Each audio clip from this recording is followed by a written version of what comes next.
Kipulit ka jela kila yo ban kem no arngut halor ka jingjia shapen pom dangshen ha is Jantia Hills.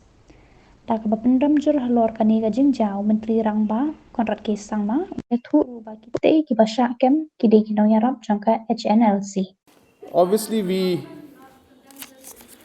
have already condemned it. Our Home Minister has been very, very firm the whole night. In fact, he was monitoring the situation along with the SP, and till late night, in fact, till early morning, nobody rested in this situation.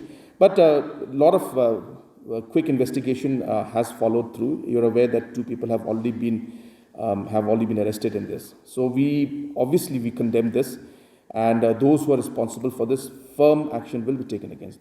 Yeah, yes, the information that has come to us that these are overground workers of the HNLC.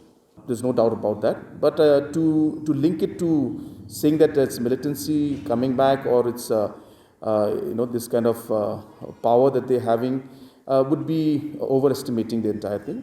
Yes, there are concerns, and as I said, these are overground workers. The action has been taken on that and will be taken, and further we will continue to neutralize anybody who tries to disturb the law and order in the state.